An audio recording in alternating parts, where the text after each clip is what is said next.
Hello, disciples. I'm recording this message on Wednesday, January 6th, 2021. We have just celebrated Epiphany today, the coming of the light. Today, groups of people violently stormed the U.S. Capitol, broke through windows and doors, carried weapons, and forcibly moved into the U.S. Capitol. This was an insurrection, an attempt to overthrow lawful authority with the use of force.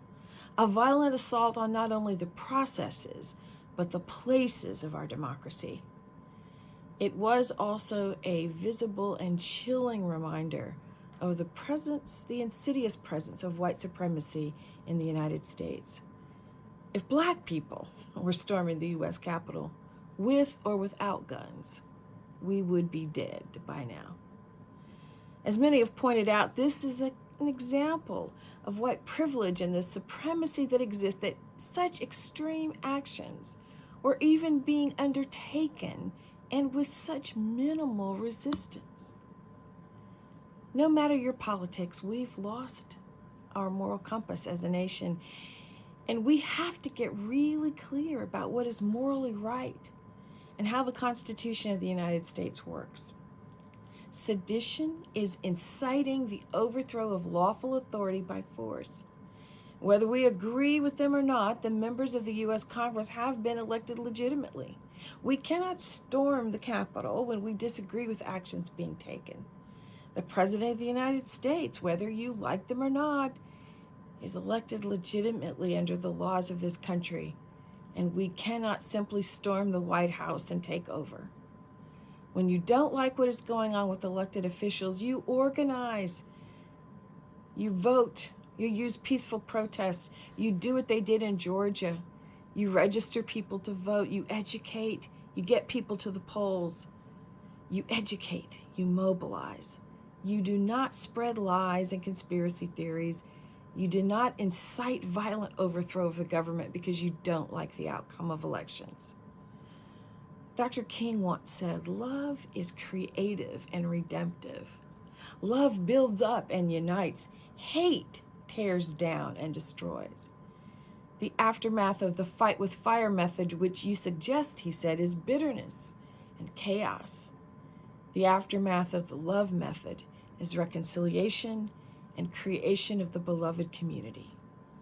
Physical force can repress, restrain, coerce, destroy, but it cannot create and organize anything permanent. Only love can do that. Epiphany, a day when we remember the Magi when they first saw the Christ child. Earlier today, I prayed on Facebook Live, marking Epiphany by saying that once we have encountered Jesus, once we have seen the Christ, we must go back another way. We must be aware, like the Magi, that the way of Herod is not always safe. The way of empire is not always wise. And that because we have seen Jesus, we can't go back to what we were doing before. Once we've encountered Christ, we cannot ignore the difference that his presence makes. First and foremost, as Christians, we remind ourselves today that the child born in the flesh is real to us, and he, Jesus, calls us to something higher. We cannot be the same if we have encountered the Christ. We cannot ignore truth. We cannot ignore corruption. We cannot condone insurrection and violence in response to disagreement. As Senator Mitt Romney said today, the most respect we can pay to the people that we disagree with is to tell them the truth. So if we have seen the light of Christ, we cannot take the road of racism, bigotry, voter suppression, distortion of the truth, sedition, and insurrection, for those are not the roads that love can take. If we love one another, we must want for each other what we want for ourselves. We must acknowledge that love will make space to hear one another, respect one another, and use our democratic processes to ensure a society where all have enough. Even in our political activity, we are not excused from being a witness to the light and love of Jesus Christ. Dr. King said, "I hope the church as a whole will meet the challenge of this decisive hour." Those words are as true today as they were in 1967. We must go another way, church. Light, the light of Christ must prevail. We are bound by our discipleship to pray, yes, but also to act so that we might participate with God in bearing witness to God's limitless love as revealed through Jesus. And as the next few days unfold, let's keep praying, but let's move forward.